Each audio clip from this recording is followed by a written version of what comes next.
इसीलिए भागे दोनों आदमी मेरे लाइफ से कि अरे responsibility responsibility. Obviously the fight is on. मैं इंसाफ इस लेवल पे ले रही हूँ कि शादी हुई थी। It's very insulting on so many levels as a woman and I will fight. तो जो हुआ है और जिस लेवल पे हुआ है, चाहे वो पहले या बाद में, वो हाँ एक्सट्रीम है, बहुत मेजर एक्सट्रीम है। आपकी फेवरेट एक्ट्रेस दलजीत एक बार फिर से जल्द ही आपको स्क्रीन पर दिखने वाली है एक वेब सीरीज के साथ।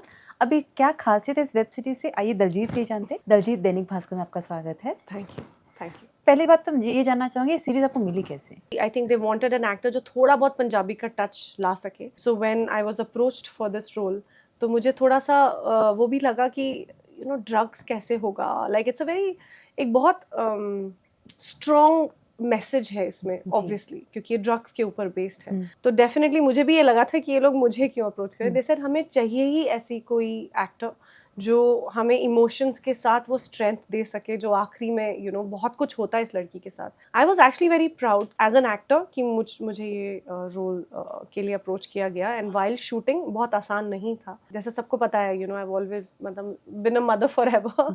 तो यू नो अपने वो दुनिया अलग हो जाती है आप यू नो. और सडनली जब ये पढ़ा तो आई वाज लाइक हे भगवान, this is so black, it's so dark. किस तरह का वर्कशॉप्स किए हैं? तो हम शक्कर जो शुगर होती है उसकी पीसी हुई चीनी लेकर आए, उसको हमने फॉइल के ऊपर डाला, फिर उसके नीचे वो लाइटर से बोले करो. एंड बेसिकली ये लोग क्या करते हैं, इसको स्निफ करते हैं.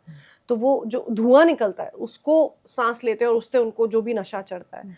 तो अब मैं तो चाशनी को यू नो वो कर रही थी. तो इट वाज वो करना और कैमरा से आप छुपा नहीं सकते. तो वो धुआं जो है वो एक्चुअली नाक में जाना चाहिए सो दैट मैं वो ऑथेंटिसिटी दिखा सकूं. और मनप्रीत के साथ जो होता है उसको जस्टिफाई करने के लिए मुझे उसके नशे की लत बहुत रियल तरीके से दिखानी थी, जो as an actor today when I see मुझे बहुत प्राउड लगता है कि हाँ. आपसे जानना चाहूँगी एज एन एक्टर एक क्या यूएसपी है जहाँ पे आपको लगता है कि ये थोड़ा हटके है या फिर इस सीरीज में कुछ अलग या अनोखा नजर आ सकता है? ये जो ड्रग एडिक्ट्स बोलो या ड्रग एक्सपोर्टर्स बोलो या जो भी स्मगलिंग करते हैं, अगर इनको कुछ समझ में ही ना आए कि कैसे करें, पुलिस नाकाबंदी कर रही है तो वो क्या किस लेवल तक जाती है. तो ये कहानी कितनी बार भी बोली जानी चाहिए. एंड हमारा जो देश है इंडिया में 50% यूथ है. पूरी आगे की हमारी जो कहते हैं जो पावर है वो क्या हो जाएगी. फिर ज़ॉम्बीज़ है, फिर उनका ना आप यूज़ उठा सकते हैं, ना वो कुछ कर सकते हैं, ना आपके कंट्री को आगे बढ़ा सकते हैं. सो ये कहानी बार बार बतानी चाहिए. However, saying that एक बेटा है आपको, कभी ऐसा एक डर आता है क्योंकि आप माँ है, एक होता है ना जब टीनेज बच्चा होता है तो वो सबसे डिफिकल्ट फेज सिर्फ टीनेज के लिए ही नहीं होता है, एक माँ के लिए भी होता है. मेरे ही बेटे के एक एनुअल फंक्शन में किसी नारकोटिक डिपार्टमेंट के एक हेड को बुलाया गया. वो हमें अवेयर कर रहे थे कि छोटे छोटे बच्चों को 7-7 6-6 साल के बच्चों को पेडलर्स बनाया जाता है, क्योंकि उन्हें नहीं पता. उनको लगता है ये अंकल मुझे ये आइसक्रीम देंगे तो मुझे सिर्फ ये कुछ दे रहे हैं, मुझे उन अंकल को जाके पकड़ाना है. अब 6 साल के बच्चे को नहीं पकड़ोगे ना. तो ये पेडलर्स उस लेवल तक जाते हैं जहाँ बच्चों को यूज़ करते हैं, उनको पता ही नहीं चलता. फिर उनको चखाने लग जाते हैं थोड़ा थोड़ा कि कुछ नहीं, अच्छा ये लो, तो वो चॉकलेट पे लगा देते हैं. तो आपको लगता है वो बच्चों 6-7 साल के बच्चे को क्या पता कि उसको एडिक्शन हो रहा है. तो वो आपने उनको नशेड़ी भी बना दिया, पेडलर्स भी बना दिया. तो दोनों तरफ से उनका काम हो गया, कस्टमर भी बन गया, पेडलर भी बन गया. So, दलजीत कैसे हेलीकॉप्टर मदर है कि मतलब डरी हुई रहती है कि नहीं, आई थिंक मैं बहुत स्ट्रांग मदर हूँ. और मुझे लगता है कि सबसे इसका एक ही सोल्यूशन है, कम्युनिकेशन. अपने बच्चों के साथ इतना कम्युनिकेशन रखें कि वो बच्चे आपको बताएं कि पता आज एक अंकल मिले थे, वहीं काम खत्म हो गया. जहां आप बच्चे को अरे क्या कर रहा है, अब वो जमाना नहीं रहा. अब आपको बच्चों के साथ वो कम्युनिकेशन, वो फ्रेंडलीनेस वो रखना ही है. उनकी दुनिया आपको पता होनी चाहिए. तो इसलिए मैं बहुत संतुष्टि से बैठती हूँ क्योंकि मेरा बेटा मुझे सब बताता है, टचवुड. और हमारा रिलेशन वैसे भी बहुत बहुत ही ज़्यादा क्लोज है.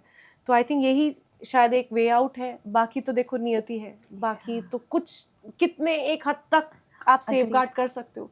But as a mother I think I am very strong. So I've got him. एक वक्त था जब आपने भी काफी स्ट्रगल किया था. शुरुआत जब जेरम बहुत ही छोटा, छोटी छोटी बेसिक नीड्स भी उसकी फुलफिल करना आपके लिए एक बहुत बड़ी जिम्मेदारी थी. इस जर्नी की अगर बात करें, स्ट्रगल की बात की जाए, फाइनेंशियल अगर स्पेशल मैं अगर स्ट्रगल की बात करूँ, कितने संतुष्ट हो आप? तो इट हैज़ बिन टफ. शायद इनिशियली वो झटका बहुत ज़्यादा था और पता नहीं था. तब न्यू मदरहुड भी था, फिजिकली बड़ी चेंजेस हुए थे, पता ही नहीं था क्या हो रहा है आसपास. तो वो शायद उस टाइम बहुत ज़्यादा घबरा गई थी.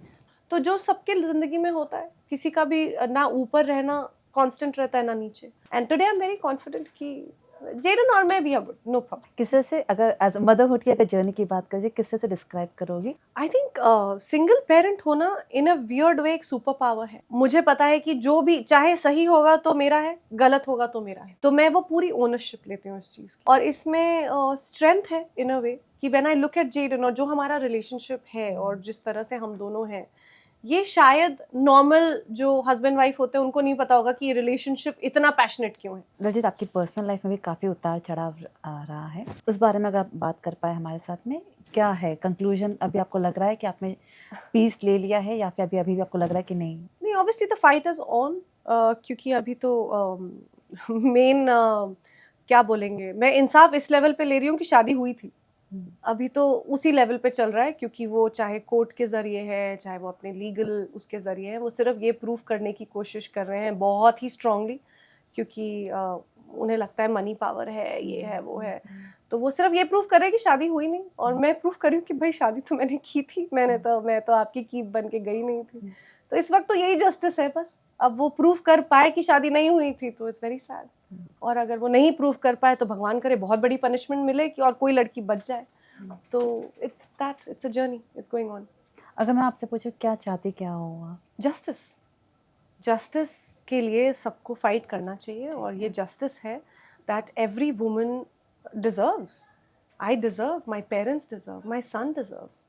On what level of fraud you do and you से शादी थी नहीं, तो फिर ये सब तो जाके कहीं चिल करते, फिर कहीं कल्चरल इवेंट वाकई में कर लेते, बहुत पैसे बच जाते।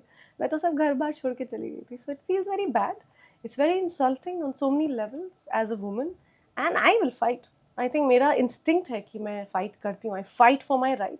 अब वो केन्या के लैंड में भी फाइट हो रही है, यहाँ हो रही है, अब क्या होगा कोर्ट कचहरी मुझे समझ में आती नहीं, पर आई होप कि कुछ नहीं तो ऊपर वाला इंसाफ करे, बट इंसाफ होना चाहिए। और इसी मुझे अगले जन्म की वेट नहीं करनी, मुझे इसी जन्म में इंसाफ चाहिए, and I am fighting for it, and I will. अगर मौका कभी मिला आपकी लाइफ को पर एक फिल्म बनना या फिर सीरीज बनना या फिर एक प्रोजेक्ट बनना, क्या कभी दलजीत सोचेगी इस बारे में? असली कहानी बताऊंगी तो बहुत घर बर्बाद हो जाएंगे, और कई लोग जिन्होंने मेरे साथ बहुत गलत किया है, अगर गलती से मैंने उनकी सच्चाइयाँ बाहर ले आई तो बहुत सारी चीज़ें, मतलब गुस्सा भी है लेकिन इंसानियत भी तो है, मैं भी तो एक माँ हूँ, तो बहुत लेवल पे गलत हो जाएगा। तो शायद कभी नहीं सच आएगा आखिरी दम तक, ये मेरी उम्मीद अपने आप से है।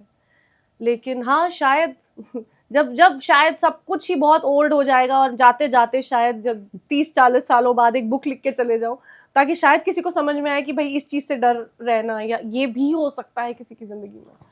तो जो हुआ है और जिस लेवल पे हुआ है, चाहे वो पहले या बाद में, वो हाँ एक्सट्रीम है, बहुत मेजर एक्सट्रीम है। और तभी लोग बोलते हैं अरे यार जब देखो दुखड़ा गाती रहती, बट हुआ है भाई, क्या करो। You know, I've had success, I've had a great life, but I've also seen things that nobody deserves. क्या अभी भी प्यार के लिए ओपन हो? नहीं, मेरा प्यार मेरा बेटा है, मेरी फैमिली है, मैं बहुत खुश हूँ। मेरा परिवार, मेरे दोस्त, सब मुझे बिल्कुल ऐसे हथेली पे रखे हैं, and I want to justify them now. अब मुझे अपने बेटे की लाइफ बहुत अच्छी करनी है। आई थिंक इसीलिए भागे दोनों आदमी मेरे लाइफ से कि अरे रिस्पॉन्सिबिलिटी, तो नहीं चाहिए कोई, मैं अकेले बहुत हूँ। So I will take care of Jaden, मेरे पेरेंट्स का ख्याल रखूंगी, एंड आई एम गुड।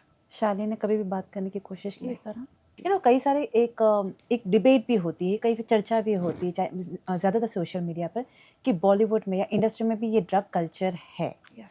एक ओपिनियन या एक बात अगर अपनी राय बता पाए इस बारे में? यार जितनी बार मैं सुनती हूँ, I feel very unfair on the fact कि क्यों बॉलीवुड इंडस्ट्री को टैग किया जाता है। जैसे हम लोग अपने रील्स में किसी को टैग करते हैं, आप इंडस्ट्री को कैसे टैग कर सकते हैं? तो जो ये पेडलर्स हैं वो ये नहीं देखते कि आप फेमस है तो आपको करें। एडिक्शन तो बहुत लेवल पे बहुत लोगों को होती है, तो हमारे इंडस्ट्री से सिर्फ कोई लेना देना नहीं है। In general it is like wild fire, जो पूरे कंट्री में फैली हुई है, दुनिया में फैली हुई है। इसमें कॉर्पोरेट वर्ल्ड आप बोलो, टीचर्स बोलो, इंडस्ट्रियलिस्ट बोलो, हमारी इंडस्ट्री बोलो, या होम मेकर्स बोलो, ये हर जगह है। और शायद आधे से ज़्यादा तादाद को पता भी नहीं है कि वो एडिक्ट बनते कब है। ऐसा नहीं है कि वो जो सब लोग हैं वो किसी पार्टी में जाकर करने के लिए जाते हैं, उन्हें पता ही नहीं होता उनको कब लत लग जाती है। तो it is to that level. इसका सोल्यूशन आप क्या सोचती है? Awareness as much. I feel very proud कि as an actor I'm sitting and representing such a major topic. और ऐसे आई होप कि हमारा जाए, उसके बाद कोई और आए शो, कोई फिल्म आए, ये आते ही रहना चाहिए. ये ड्रग्स के ऊपर पहली कहानी नहीं बन रही, यू नो, ये चाहे हॉलीवुड हो बॉलीवुड हो, ये बनते रहना चाहिए. ये अवेयरनेस कम से कम मुझे जब सुनने में आया कि अच्छा बच्चे को पेडलर्स बनाते हैं, इट ओपन माय आईज. तो ये अवेयरनेस होगी तो ही कर पाओगे, नहीं तो आपको लग रहा है बस से उतर रहा है बच्चा, जा रहा है, आपको पता ही नहीं कि ये बच्चे को एक सेकंड अगर स्ट्रेंजर के साथ इंटरेक्शन हो गया तो वो उसकी पूरी जिंदगी, पूरी काया पलट सकता है. अग्रीड. तो अवेयरनेस, प्लीज ऐसे शोज और बनाएं. एज अ कंटेंट क्रिएटर क्या कभी आप इसके अलावा या इस टॉपिक पर कोई इस तरह की अवेयरनेस प्रोग्राम या कुछ सीरीज आपकी तरफ से देख पाएंगे? 100%. मैंने एक्चुअली कुछ शॉर्ट फिल्म्स भी बनाई हैं. अभी मैं एक ट्रैवल व्लॉग कर रही हूँ, my soul in my suitcase, और बहुत अच्छा कर रहा है. आई थिंक मैं जहाँ भी जा रही हूँ मुझे इतना सीखने को मिल रहा है, and I would love to in my own given way as an actor. ये मेरा इनिशिएटिव है शायद, जहाँ मैं अपने कंफर्ट से निकल के एक ड्रग एडिक्ट का शो कर रही हूँ. तो 100% I would want to make more and more such content. Travel का जिक्र किया है, मैं कितना एंजॉय कर रही है, और उसमें एक कॉमन बात जो आपको लगता है कि ये अवेयरनेस मुझे अपने ट्रैवल ब्लॉग के जरिए करना चाहिए? Travel is the best healing. Agree. अगर आप किसी बहुत ही बुरे मोड़ से गुजर रहे हैं, ज़रूरी नहीं है कि आप एक 5 स्टार होटल में जाकर, सब लोग अफोर्ड नहीं कर पाते, एक बैकपैक करें, पड़ोस के किसी जहाँ पे लेक हो, जहाँ पे कोई माउंटेन हो, वहाँ चले जाओ. नेचर के साथ. नेचर आपको बहुत अच्छी तरीके से और बहुत ही सच्चाई से हील करता है, जो मेरे साथ हुआ. मैं जब आई थी तो बहुत डिप्रेस थी, बहुत रोती थी, चेहरे का फिजिकली अपना तबाही मचाई हुई थी. I started travelling and I started healing. तो ये मेरा मैसेज है कि जो मेरा चैनल है my soul in my suitcase, वो एक शायद स्टार्टिंग थी अपने आप को हील करने के लिए. मैंने किसी के लिए नहीं किया, लेकिन मेरे साथ ठीक हुआ. तो मैं ये बोलना चाहूँगी कि आप भी अगर किसी मोड़ से गुजर रहे हैं, ट्रैवल कीजिए, it will help you. Acting की बात की जाए, कोई पर्टिकुलर वजह कि आपने पिछले कुछ सालों में ज़्यादा ना टेलीविजन शोज लिया ना कोई प्रोजेक्ट लिया? टेलीविजन का अभी भी टचवुड ऑफर्स तो आते हैं, बट टेलीविजन में टाइम कमिटमेंट बहुत है.